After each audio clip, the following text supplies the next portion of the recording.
Hoy hablamos de leyes, de jurisprudencia, de términos que, aunque no lo parezca, tienen mucha relevancia en el ámbito medioambiental. De hecho, cada vez hay más casos relacionados con impacto medioambiental, delitos que tienen que ver con la destrucción de nuestro patrimonio natural y muchas veces no conocemos bien qué hay detrás de esas sentencias, cómo se trabajan, qué implicaciones tienen para el territorio y también para quien comete esos delitos. Son temas complejos, pero que, precisamente por eso, vamos a intentar explicar hoy con un lenguaje apto para todos los públicos de la mano de nuestro invitado, magistrado del Tribunal Superior de Justicia de Madrid, que sabe bien de regulaciones y normativas en este ámbito, que es plenamente consciente de la importancia de buscar un equilibrio entre desarrollo económico y preservación de la naturaleza. El derecho ambiental es un instrumento fundamental para proteger el medio ambiente y garantizar el derecho de todos a un entorno saludable. Luis Fernández Antelo, bienvenido a Naturalmente, bienvenido al podcast de la Fundación Biodiversidad. Muchas gracias. ¿Está el Poder Judicial debidamente formado para afrontar este tipo de delitos medioambientales? Es que yo creo que con el modo en que están avanzando los delitos medioambientales, que es una mezcla de muchos otros delitos, como puede ser la ingeniería financiera, es muy difícil que nadie esté preparado. Continuamente se buscan nuevas técnicas, nuevos modos de eludir la legalidad. Entonces, ¿está debidamente preparado el Poder Judicial? Pues la verdad es que no. Pero yo es que tampoco creo que ningún poder judicial de ningún país esté debidamente preparado ahora mismo. Ahora mismo la complejidad de los delitos medioambientales es increíble. Es muy difícil estar, como tú dices, preparado para eso. Porque ¿cómo se forma a jueces en esta materia? Me imagino que en otras también, pero en materia medioambiental, ¿qué formación podéis recibir o qué herramientas tenéis? Bueno, nosotros cuando aprobamos la oposición, luego tenemos un año académico en la Escuela Judicial y luego prácticas. Ahí empezamos ya, sobre todo en la Escuela Judicial, a tener algún tipo de formación. Y luego, más que nada, esta cuestión es por lo que nosotros llamamos formación continuada. Es decir, a lo largo de la carrera judicial se van convocando cursos, se van convocando jornadas y es un poco de donde vamos tirando. ¿Qué pasa también?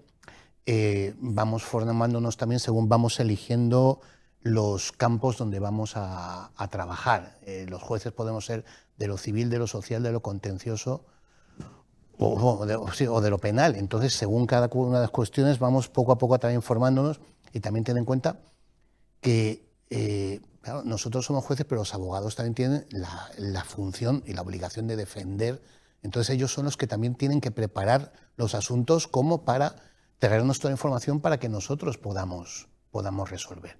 Si nosotros podemos formarnos, podemos tener una serie de conocimientos. Pero claro, no podemos sustituir a los abogados a ninguno de las dos partes. Pues si yo compenso, en cierto modo, lo que uno de los abogados tendría que hacer, estoy faltando a mi deber de imparcialidad. Entonces, formación. A ver, es que, claro, como jueces somos especialistas en nada y técnicos en todo. Pues nos llega de todo. Te puede llegar, por ejemplo, yo tengo una sección bastante compleja que lo mismo te llega que si la carpa koi tiene que ser excluida del catálogo de especies amenazadas, que si un antitrombótico comparte indicación terapéutica con un medicamento para la insuficiencia varicosa crónica. Cada asunto tiene su especialidad, no podemos saber de todo.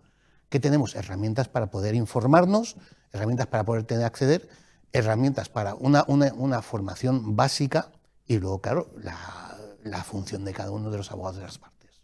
Imagino que hay veces que el delito incluso va por delante, que os formáis una vez, os enteráis de que hay un delito y a ver cómo podéis encontrar información para resolver ese delito.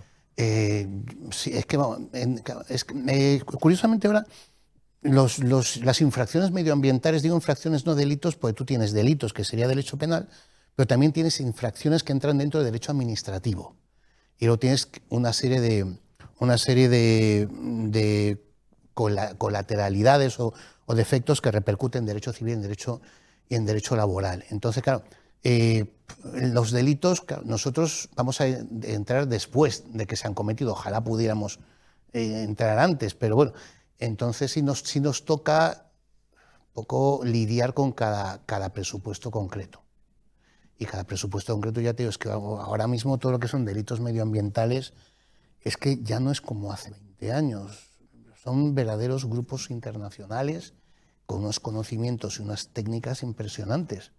Hay un dato que conoce muy poca gente, Desgraciadamente, pero es que todo lo que tiene que ver con los delitos relativos a gestión de desechos, de basuras, es la cuarta actividad criminal que más dinero reporta desde el punto de vista de los delitos. Es una actividad que económicamente se mueven miles de millones en todo lo que tiene que ver con la gestión de residuos, con si se llevan, con si se procesan debidamente, tráfico de residuos, eso se mueven miles de millones. Es increíble. ¿Y cómo de complejo es resolver judicialmente una infracción con respecto a otro tipo de ámbitos?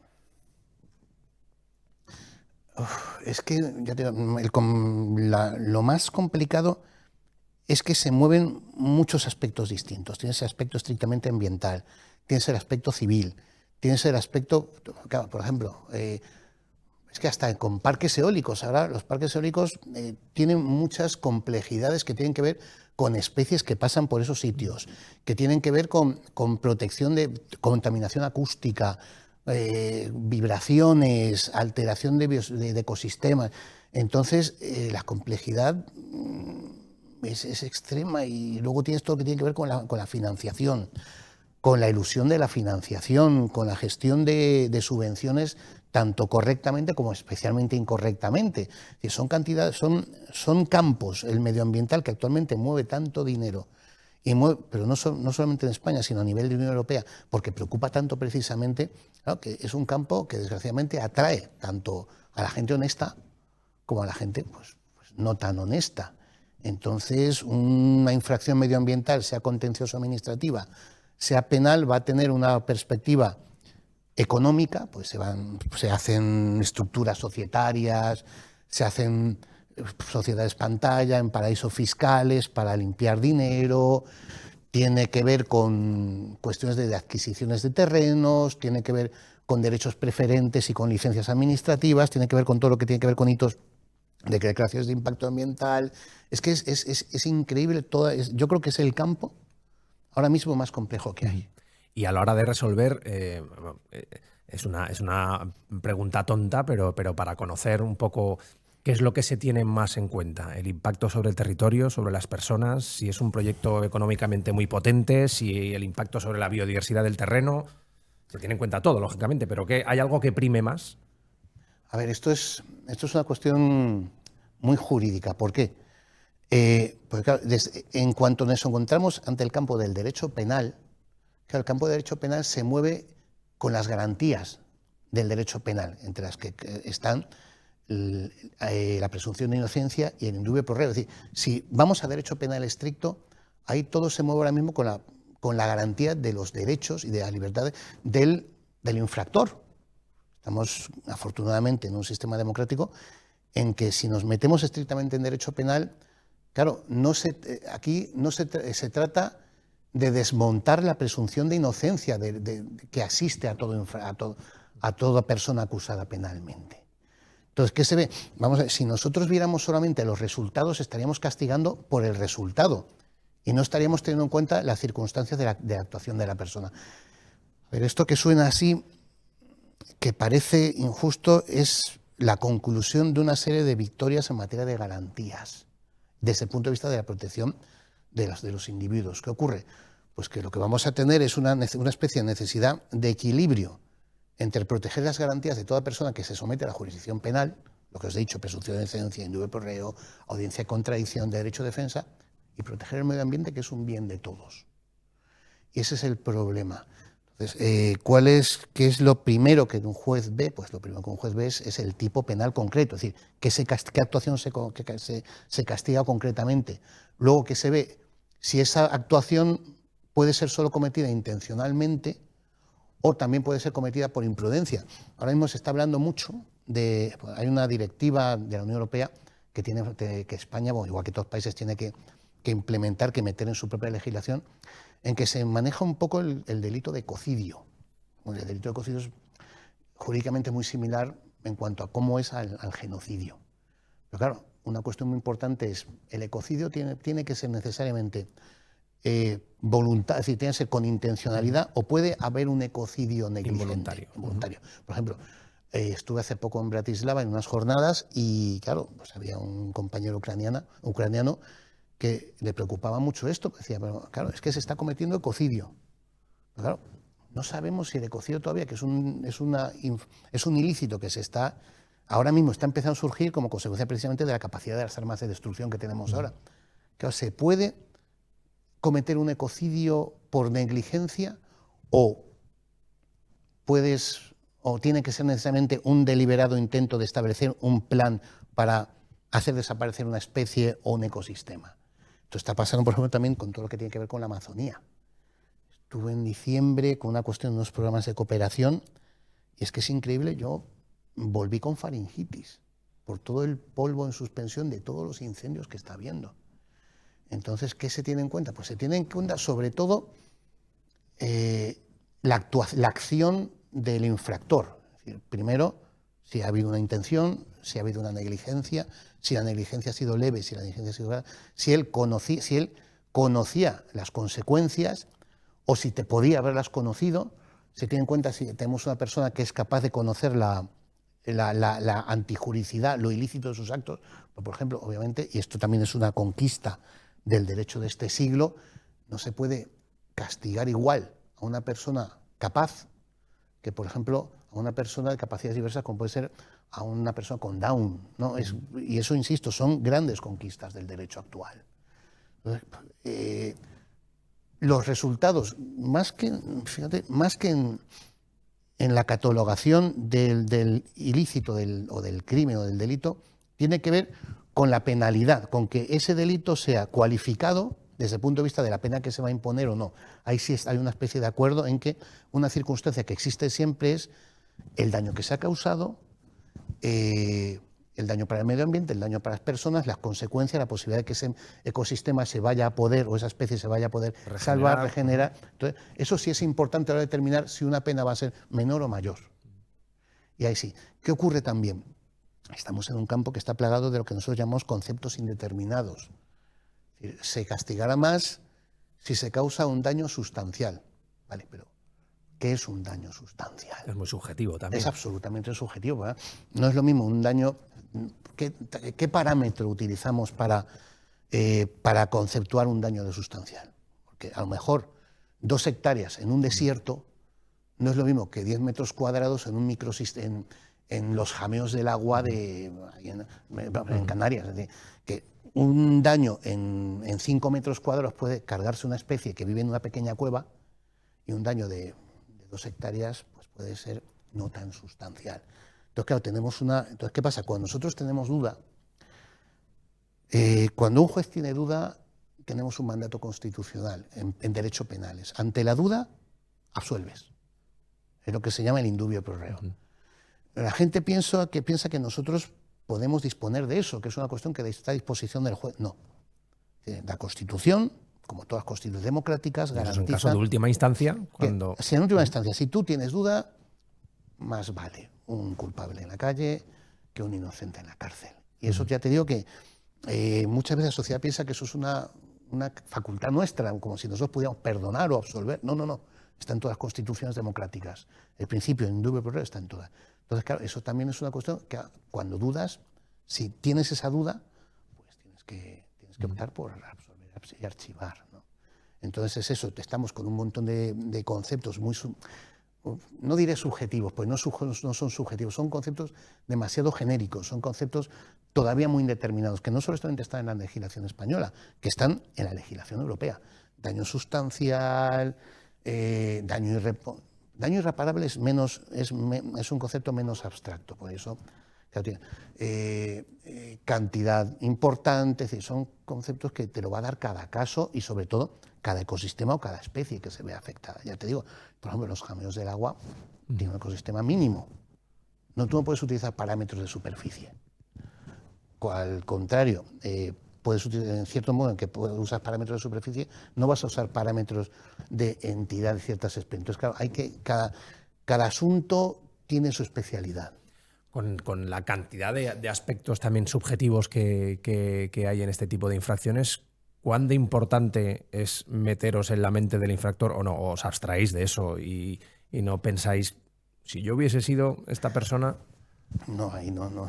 Nosotros no podemos meternos en la mente del infractor. Nosotros podemos analizar los hechos y analizar la conducta, y la única manera de, entre comillas, meternos en la mente del infractor sería para ver si ese infractor tenía capacidad, que es lo que decíamos antes. Es decir, no podemos decir ¿En qué facultades estaba? ¿Qué facultades tenía?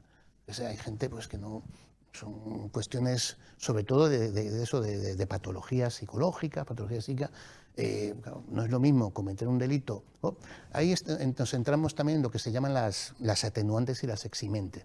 Entonces, la gran eximente es obrar en estado de enajenación, no tener la capacidad para conocer la ilicitud de los actos o actuar conforme a esa comprensión, que también puede pasar, que tú sepas que un acto ilícito, pero no puedas actuar de conforme con esa comprensión, si has obrado bajo amenaza, si has obrado bajo, yo qué sé, por orden superior, es decir, que hay una serie, desde ese punto de vista, que no es meternos en la capacidad del infractor, eso es analizar si el infractor tiene capacidad para conocer las consecuencias de lo que va a hacer y tiene la posibilidad de actuar conforme a ese conocimiento.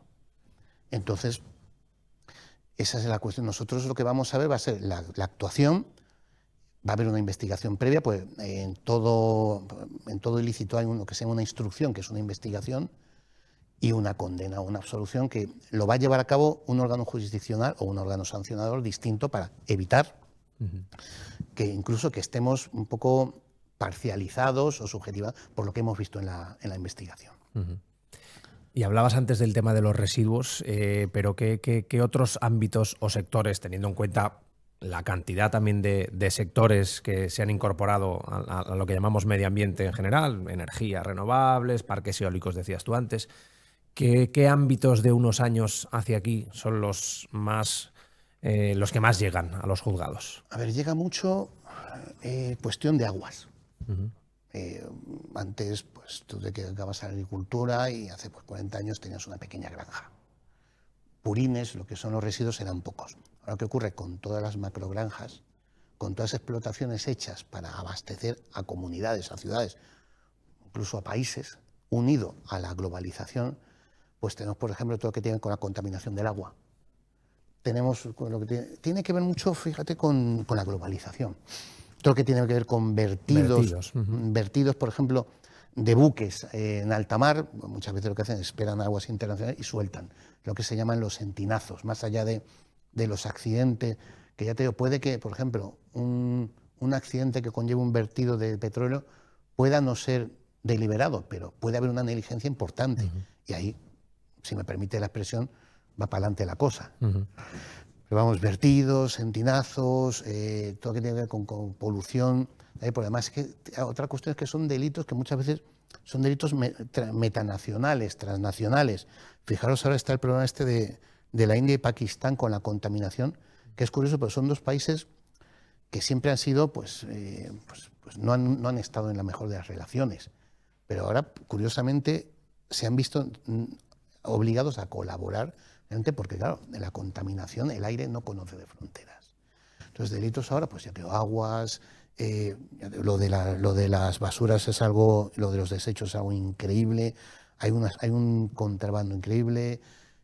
Todavía lo que se llama chatarra espacial no está todavía muy... Incendios, obviamente. El tema del tráfico ilegal de especies sigue estando... Sí, sigue estando, pero que además, claro, como ahora el comercio marítimo todo está tan... Claro, ya es que hasta eso se ha hecho más sutil. Antes, pues, era la persona que se traía pues una especie protegida, incluso en la maleta, que ha pasado mucho. Pero es que hay redes internacionales muy importantes que se dedican con una profesionalidad, desgraciadamente, al tema, que es increíble. Especies, pero tanto de fauna como de flora. Que luego pasa lo que pasa, claro. Ahora es delito el introducir especies especies ajenas al ecosistema. Ha pasado en España con el mejillón, pasó con el cangrejo, que se han comido todo. Entonces sigue siendo importante el tráfico de especies, pero es que ahora mismo, sobre todo lo que tiene que ver con tráfico de seis, con tráfico de residuos, vertidos, incendios es muy grave, deforestaciones. Tenemos el pulmón del mundo muy, muy tocado, mucho más de lo que la gente piensa. incumplimiento de la normativa de estas sustancias que se llaman PFAS, que están desde en cuestiones cosméticas, en un montón de spray, pero que dañan la capa de ozono de una manera muy grave. Entonces, con la técnica y con el avance se multiplican todas las... ¿Y cómo ha cambiado? Siempre entendemos que para bien de los que tienen que tomar estas decisiones, la legislación a nivel nacional, a nivel europeo, para ayudar a avanzar en este tipo de resoluciones. Porque también será complejo en la legislación que tengamos en esta materia. Es complejo, pues, a ver, para que la legislación funcione, como esto es un mal mundial, esto no es un mal solo de España, esto es un mal global, la legislación se tiene que poner de acuerdo todas. Y es muy difícil que todas se pongan de acuerdo en según qué extremos, porque habrá países siempre que piensen que el que la Unión Europea o el que legisle sobre esto se mete en su soberanía. Entonces hay que tener un legislador, en este caso el legislador europeo, tiene que tener ese equilibrio difícil entre lograr objetivos, eficacia, y lograr que todos los países, todos, sin que haya uno que se excuse, firmen o lo suscriban. Ventajas, que yo creo que ahora ya hay constancia de que tenemos un problema serio, que no es un problema serio de un solo país, que es un problema que nos afecta a todos globalmente. Creo que las generaciones actuales, afortunadamente, están bastante concienciadas. Y, egoístamente hablando, las generaciones actuales son votantes también. Los votantes crean opinión pública y esa opinión pública puede cambiar un sentido político, un sentido de voto. Entonces, incluso egoístamente, los gobiernos necesitan incluir las inquietudes climáticas dentro de sus programas. Porque ahora la Unión Europea está muy encima, ya digo, ha salido, ya se promulgó hace muy poco la directiva de crímenes contra el medio ambiente, se llama así, Directiva de Crímenes contra el Medio Ambiente. Todavía tenemos un plazo, todos los países de la Unión Europea, para desarrollar en nuestra legislación nacional y pues, ¿qué es ventajas? Esta nueva directiva introduce muchos nuevos delitos, incluso relativos al mercurio, son delitos más especializados. Lo que hace esta directiva es recoge todas estas nuevas infracciones de las que habíamos hablado antes y ya las pone negro sobre blanco. Dice, señores de países miembros de la Unión Europea, estos son delitos, sí o sí. Como poco o como mucho, establece unos parámetros de castigo, establece la posibilidad de poner medidas cautelares. ¿Qué es una medida cautelar? Es algo que tú adoptas para que el delito no siga. Que es, por ejemplo, pues, cerrar la empresa, suspender la actividad. Y esto es muy importante, porque cuando hay esto, no hay delito, normalmente no hay delito si no hay dinero de por medio. Entonces, si tú tienes un arma que cautelarmente, por ejemplo, pueda suspender la actividad de una empresa que contamina, o la empresa de una macrogranja que está echando purines con la excusa de que es que se les ha saturado la piscina, ¿tal? Ahí ya lo que estás haciendo es realmente ejerciendo una presión importante desde un punto de vista. Entonces, sí se está avanzando mucho. Ya te digo, nuevos delitos, posibilidad de establecer medidas cautelares, homogeneidad en las penas. Pues antes pasaba que, como cada país tenía unas penas, pues ¿dónde te ibas? Al país que menos penas tenía, lógicamente. Pero eso pasa lo mismo con los impuestos, pasa un poco, es lo que tiene la globalización también. Entonces, y también pues se establece la obligación de poder de intercambiar información, la obligación de colaboración entre los países. Nosotros en Europa tenemos una suerte, y es que tenemos unos cuerpos policiales medioambientales muy competentes. Tanto el Seprona como la Gendarmerie francesa, como los Carabineros, tienen unos cuerpos muy especializados. Bien formados. Bien formados, con mucha vocación. Y de hecho, yo estaba hablando con gente, con los que llevaban el Seprona, y el problema es que algunos de ellos están tan bien formados que duran poco, pues son tan competentes que ya les llaman para otros destinos. Y se decía, por favor, quedaros un poco más, porque sois de gran ayuda. Sois de gran ayuda, se están haciendo muy bien las cosas, y te lo digo en serio. Es decir, tenemos unos cuerpos especializados en protección del medio ambiente, es gente con mucha mucha vocación. Es gente que no mira las horas que está, es gente que hasta que no logra un objetivo no para, es gente que no dice ya he echado las 8 horas, que me sueno. Es decir, tenemos unos cuerpos. El derecho medioambiental, todo lo que tiene que ver con el medio ambiente en general, todos los que estamos, os incluyo a vosotros, todos los que estamos en esto, yo creo que hay un gran componente de vocación. Yo creo que no lo hacemos por dinero. Yo estoy en un foro, es una red europea de jueces por el medio ambiente y no cobramos un duro. Nos pagan los viajes y asesoramos. Se llama el Foro Europeo de Jueces por el Medio Ambiente, que son las 4 redes reconocidas por la Unión Europea, pero no cobramos un duro. Pero vas hablando con otros profesionales y con otra gente que está metida en esto y es que te das cuenta que estamos en el mismo barco por lo mismo. Aquí nadie se va a hacer ni rico, ni siquiera va a llegar al final. Por concienciación, por vocación, por creer que realmente lo que haces es importante. Pero lo ves no solo en los colectivos que tradicionalmente creen o pugnan por ello, lo ves también en otros colectivos que teóricamente deberíamos ser más ajenos o deberíamos ser, como se dice, sois más serios o sois más... No. Vamos, los jueces estamos muy concienciados. La policía, ya te digo, el Seprona, verás pocas personas, y yo lo que he visto hacer a Seprona, por llegar a luchar contra el marisqueo ilegal, contra el tráfico ilegal de especies, es gente que... Yo he tenido la suerte de ver cómo los agentes forestales investigan un incendio y es impresionante. Es impresionante porque tú de primeras puede ser quizá uno de los delitos que dices, ¿cómo es posible investigar un incendio de tal magnitud si no tienes ningún indicio, ninguna imagen? Pero tú luego ves cómo se van a las zonas quemadas sí. Y cómo investigan y cómo tienen claro cualquier indicio que pueda haber y es un trabajo súper minucioso. Y además ahí ya te digo que son las horas que quieras, es decir, ahí no, ellos no, lo que es el concepto jurídico de jornada laboral, no, ellos van a resultado y son muy competentes. Por eso digo que, de verdad, yo creo que el esfuerzo colectivo, más allá de la concienciación, sino por luchar contra todo esto es muy importante. Aunque sé que no sois muy partidarios de dar ejemplos concretos, pero ¿cuáles serían los casos más complejos y también los más curiosos que has tenido? Pues caso complejo, lo que te digo por ejemplo, de tráfico de residuos. Pero son residuos que cada país paga a los que los gestionan para que, según la complejidad del residuo, son distintas cantidades para que se puedan pues reciclar o en su defecto depositar con las debidas garantías. ¿Qué pasa? Pues en un país te pagan más, vas ahí, te lo llevas a otro país y al final residuos radioactivos acaban en los países más pobres. Y eso son una serie de redes tanto de tráfico físico, de contrabando, de exportación, de falsificación de documentos, claro, documentos aduaneros, documentos de exportación, y es muy complejo. Por encima, claro, no hay un solo autor, los autores se van diluyendo. Claro, es una red. Son redes y están, ya te digo, es que los millones que se mueven es increíble.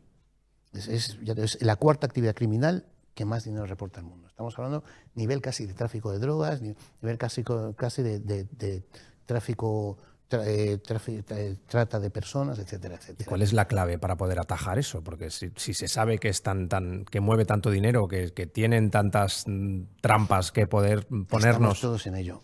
Es que precisamente ellos no juegan con las herramientas legales. Nosotros, todos los colectivos, estamos vinculados y orgullosamente por una serie de garantías.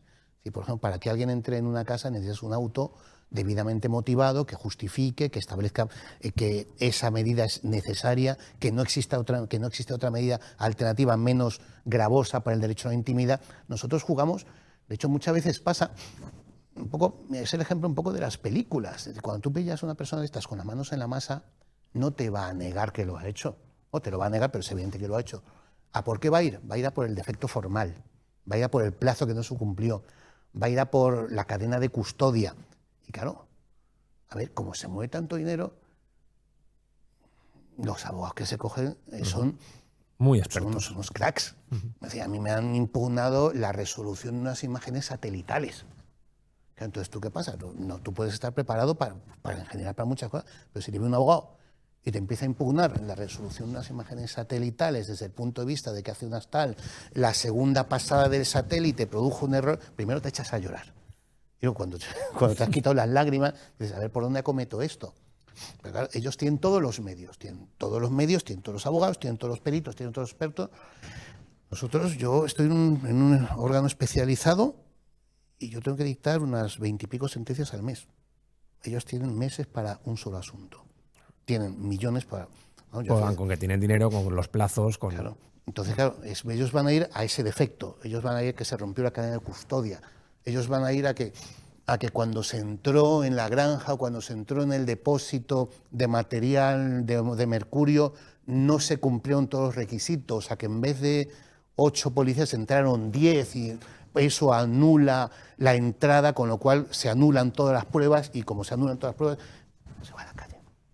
Al final lo que trasciende es, a ver, lo que os decía antes, nosotros somos seres humanos. Desde el punto de vista, a mí me ha pasado operaciones complejísimas que por un defecto de estos, no un defecto, sino que son tan complejas que algo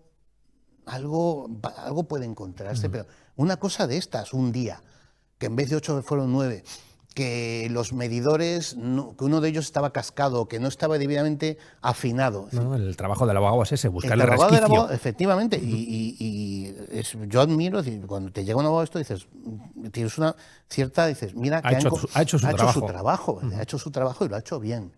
Pero claro, dicen, nosotros hacemos lo que podemos, sobre todo ves toda la gente, los policías, la fiscalía, toda la gente, y claro, te sientes un poco impotente, pero al final, claro, es que tiene que prevalecer una serie de garantías que lo que decíamos antes, más vale, es que al final, si esa duda al final se mantiene, absuelves.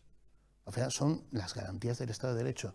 Pues si viviéramos en un Estado que hubiera presunción de culpabilidad o que ante la duda condenaras, yo no sé si me... No. Estaríamos todos. Yo sí sé que no me gustaría vivir así. Entonces se junta todo. Por eso también lo que te comentaba de que una cosa es el derecho penal y otra cosa es el derecho administrativo. No es lo mismo un delito un delito de polución de aguas o por vertidos, que una infracción administrativa que se lleva ante la jurisdicción administrativa, se lleva por la administración, pues eso, de un vertido no tal, de un vertido no autorizado o de un pozo no colaborado, que se está explotando desde hace 30 años, que eso también puede ser sancionado, pero es otro régimen jurídico que permite de otra manera interactuar. ¿Y el caso, Luis, más curioso, más surrealista que has tenido que trabajar? En mi sección... Muchos. Es todo surrealismo. Vamos a ver, ya te digo, exclusiones de especies invasoras que eran demasiado invasoras incluso para la especie invasora. Subespecie más invasora que la especie invasora. Todo lo que tiene que ver con... Bueno, es que tiene asuntos muy interesantes, vertidos, alta mar, que se tuvieron que, con fotografías satelitales, que claro, lo que decíamos, pues tienen que defenderse como pueden y tiran de cualquier cosa. Entonces a veces te llegan unos medios de defensa que dicen, no me creo que me esté contando esto, ¿sabes? Yo qué sé, impactos contra especies protegidas, que te decía que si la especie protegida iba demasiado rápido, dices, pero señor, ¿qué me está usted contando? ¿Sabes? De todo. Y ahora estamos viendo mucho cuestiones que tienen que ver con espacios protegidos, que de repente se encuentra una especie, no sé. Ahí es increíble todo lo que subyace, ¿no? Hasta que no estás ahí dentro no ves toda la casuística. Los asuntos son totalmente distintos. Pozos, gente que intenta engañarte, que te pone hasta como tapas falsas, bueno, para que parezca decir... ¿Y cómo ves, Luis, para ir cerrando? ¿Cómo ves, hablábamos antes de la vocacionalidad de lo que hacéis y en general muchas de los ámbitos de actuación del medio ambiente? ¿Cómo ves el futuro? ¿Vamos avanzando bien? ¿Qué es lo que nos queda para realmente que esos que se nos escapan poderles meter mano de alguna manera? Sobre todo es una cuestión de concienciación. La mayor parte de la gente no ve un vertido como un delito. Lo ve como... A ver, vivimos en una sociedad en que no nos preocupamos de reciclar. Es una sociedad en que mucha gente deja la basura con todo ahí. Entonces, claro, la cuestión es que es una cuestión de concienciación de que lo que menos parece delito, en la cantidad suficiente es un delito muy grave que además va a afectar a todos. Vamos en buen sentido que desgraciadamente estamos sufriendo en carne propia que todo esto tiene consecuencias. Estamos en que está habiendo una serie de efectos, el efecto invernadero, que el clima está cambiando, las aguas están horrendas, la gente en Málaga, en Andalucía, lleva años en verano que por las noches no tiene agua. Entonces, esto está teniendo una repercusión muchas veces más grave que una defraudación a Hacienda. Un delito de defraudación a Hacienda es gravísimo.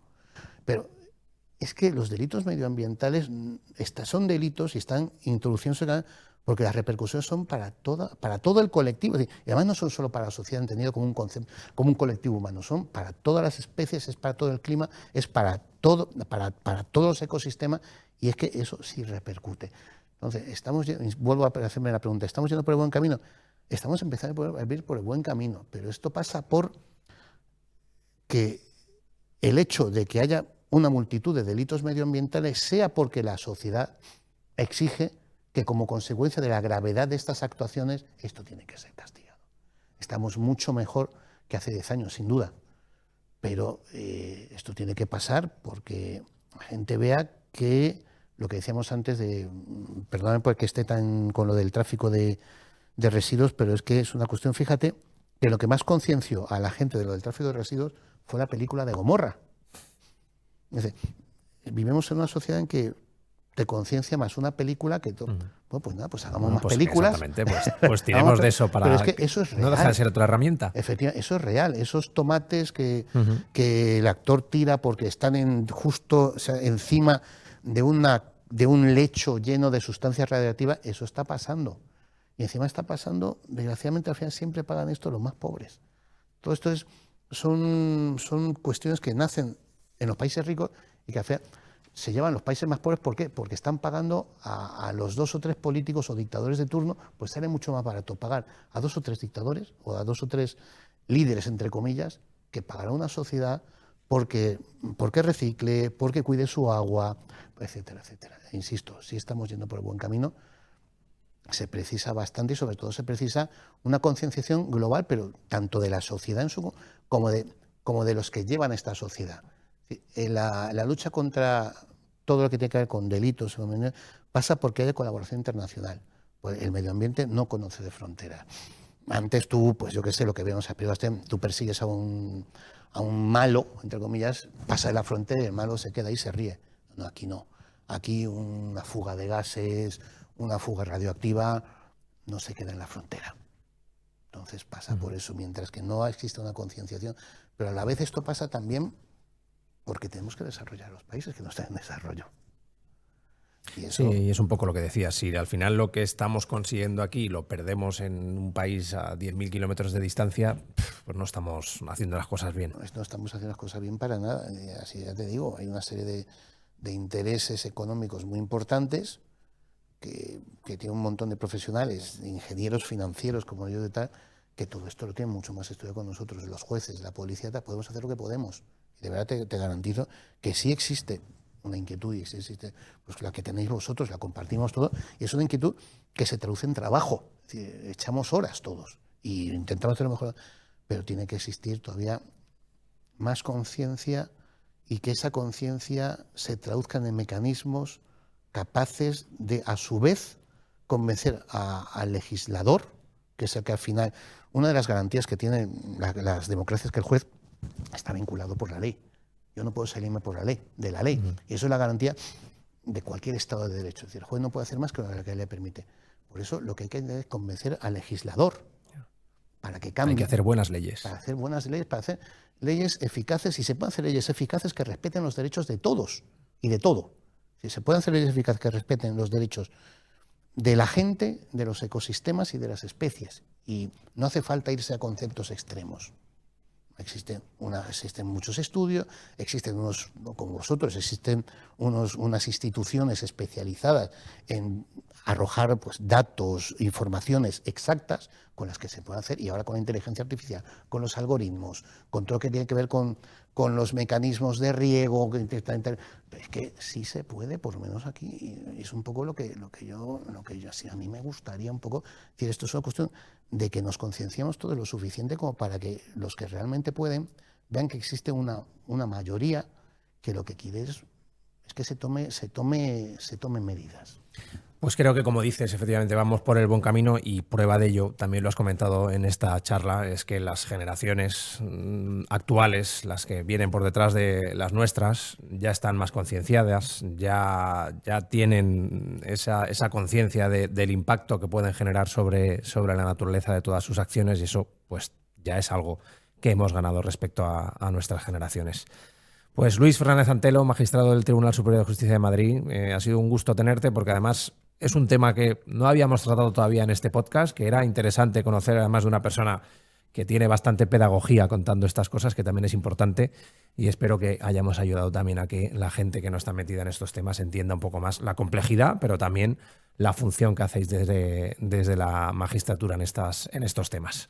Muchísimas gracias a vosotros y ojalá haya más iniciativas como esta, porque el objetivo es que la gente escuche y que la gente oiga, y que poco a poco logremos hacer esos cambios. Pues ánimo con el trabajo que tenéis por delante. Un abrazo.